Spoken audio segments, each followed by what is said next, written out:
Hi everyone, I am back again after a small hiatus.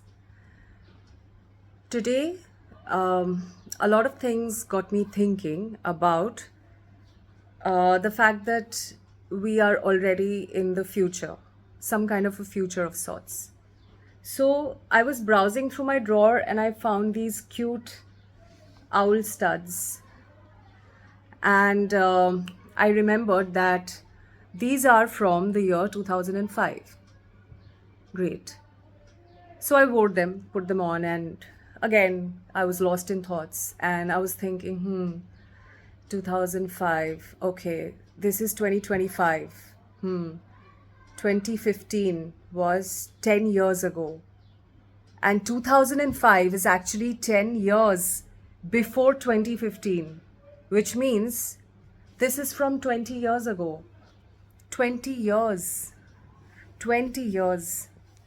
And then I realized that certain things that we used to have or do or think about will not be there anymore, are already not there anymore. What are they? So, even now, starting from now and in over the next 5 to 7 years, grandmoms, grandmothers will not look how they looked earlier. You want to see how they looked earlier? Give me a moment, I'll show you. Like so. Like so. My dadi and nani. So you get what I'm saying, right? Grandmoms will probably look like this still, with just whiter hair, more wrinkled skin, etc. Then I went down another path, things that were so common and usual, mundane stuff back then are actually quite uh, dispensable today. It led me to think about romantic love.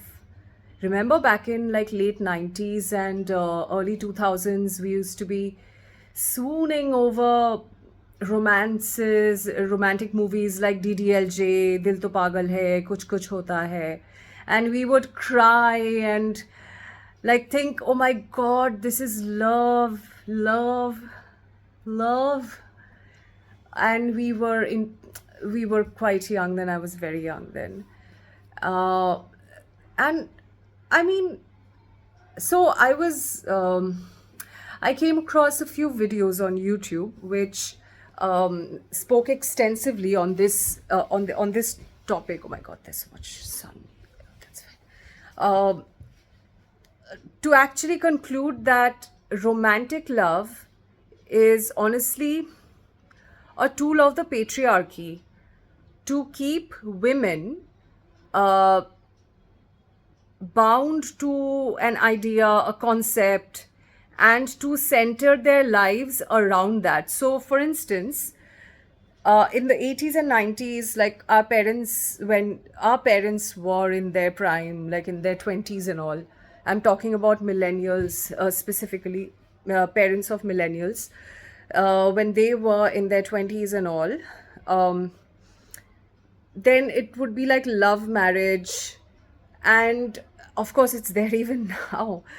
But I mean, imagine the concept love marriage, and you hardly know a person, and your entire life is sort of pledged, centered, built around that person. Then you have kids, and again, your entire life is like it's already decided that what you're going to do for the next so and so years, and then eventually you'll become a grandma like that, like I showed you. The thing is, these kind of things will not be there anymore. Romantic love is already proven to be an illusion.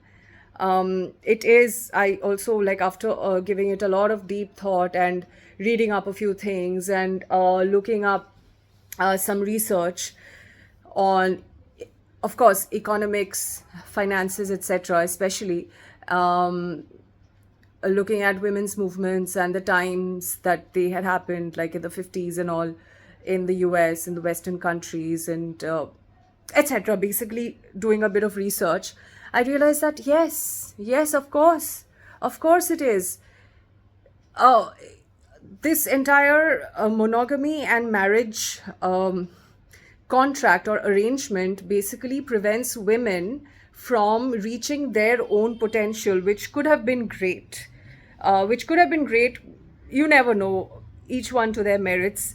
But it's really actually to keep women busy in homemaking and domesticity. But I'm talking about in general.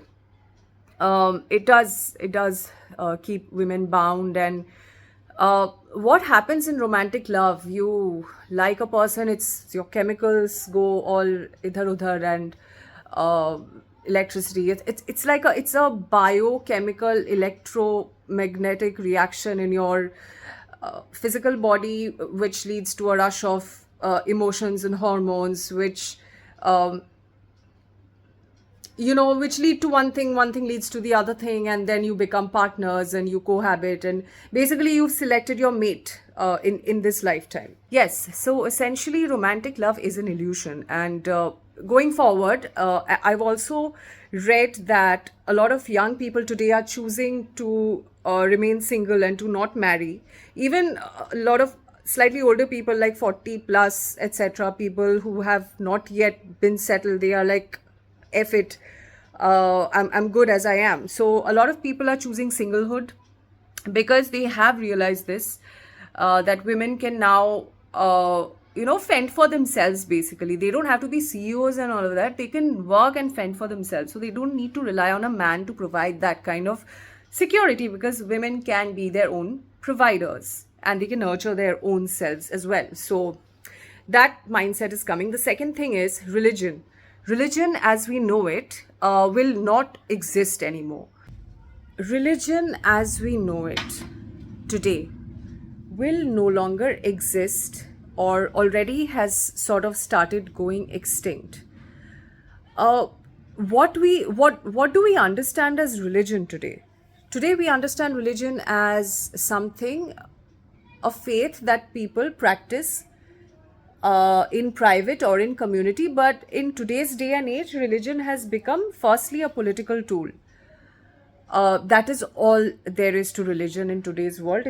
If I were to be very frank, sip of coffee.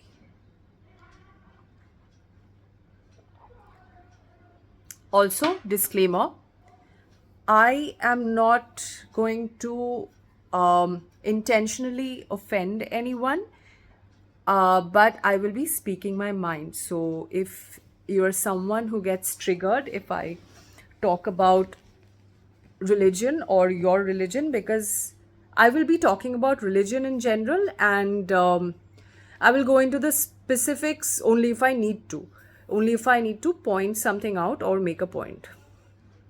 So, yes. There are people who go to temples on a certain day, or maybe every day in the morning. They wear the tika, ring the bell, chadhao some prasad.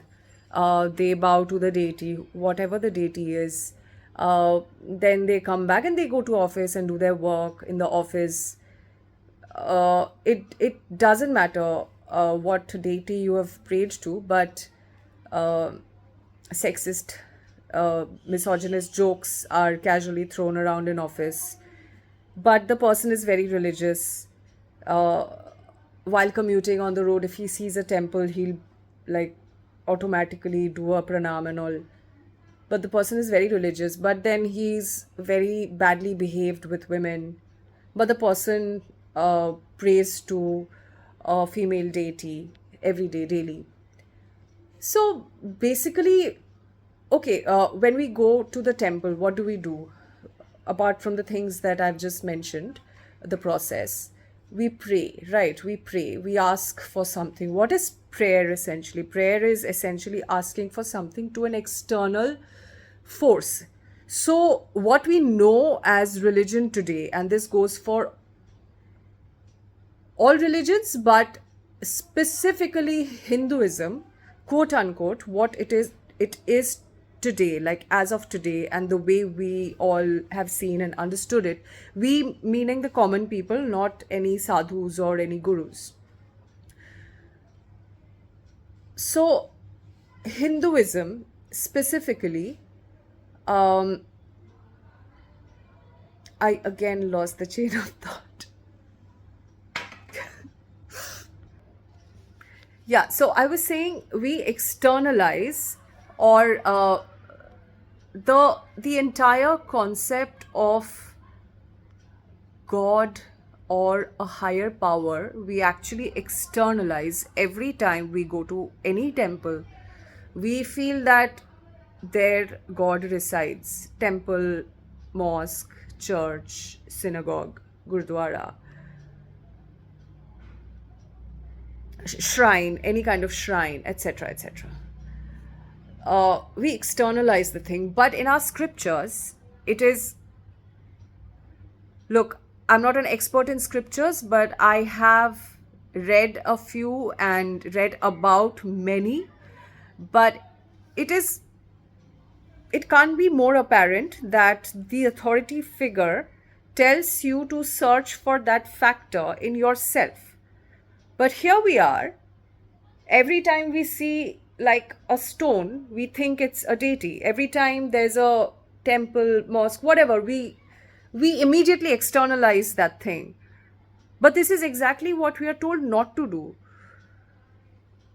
Probably this is something that Sufi saints, our Bhakti saints also would talk about when they would say that it's inside you. Even in Baul tradition, it's there.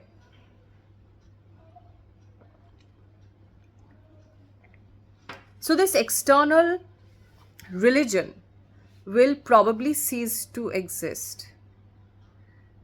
On second thoughts, am I being very hopeful? Because look,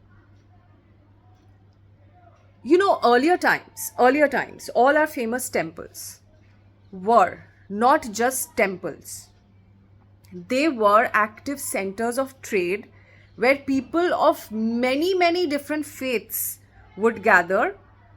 They would trade among themselves, like spices, silk, etc., stones, precious objects, a lot of things.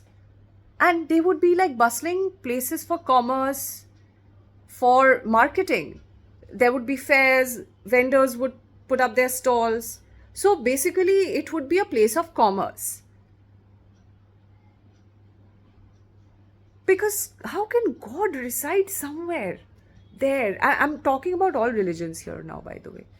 So this as a concept will slowly cease to exist because there are a lot of people who were previously following a certain kind of a path, or like a maybe a Vaishnav path, or doing a certain kind of practice for years, or called themselves, like they were ritualistic in their approach to their faith basically, and they are leaving all of that, and they are not into that anymore because they probably realize that uh, external ritualistic practices are just methods of discipline. That's it. It's almost like, I would say, like you would not want to miss out on your workout sessions. You have to continue, right? So it's a matter of consistency, because if there's consistency, there's compounding. So there is a science behind it. So religious practices, people who do it every day, it's also a method of instilling discipline, that you have to wake up at this hour, freshen up, take a shower, clean up, get ready, worship the god, whatever religion, any religion. In Islam, like that 5 times prayer, it's also a matter of discipline. You, if it, so you divide your day between these 5 times. This time to this time, these tasks should be done. It's also efficiency, it's productivity. So these are the lessons we don't want to take. No, but we will want to argue about everything and anything, which is yours, which is mine, And it's not like these religions are also all unified, like they are all together and there's a lot of unity inside their community. No, no, no, there's not. There's extreme animosity. There are different Hindu sects which don't see eye to eye with each other. In Islam, it's also there. There's caste in Islam also. There's division everywhere, basically. So slowly people are realizing this. What matters actually is whether you are realizing, if that aspect that you externalize, you have to realize first that that is the illusion. It's actually here only. So it's like a mirror. You are mirroring it outside, but don't look for it out over there. It's you only. So basically, you have to imbibe that godliness in you and become God-like. I'm not saying become God, become God-like. It's a self-improvement manual. Religions are self-improvement manuals. So this is something that people are slowly realizing, their eyes are opening, and it's good. It's good. If it's for the collective well-being, goodness, prosperity, peace, then why not? Why not? So, yeah, these two things will probably not be there in the next, I don't know, 5-7 years' time. What were the two things?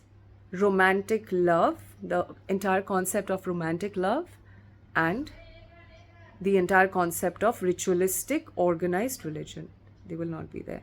And grandmoms will not look the same. Mark my words. Until next time, bye bye.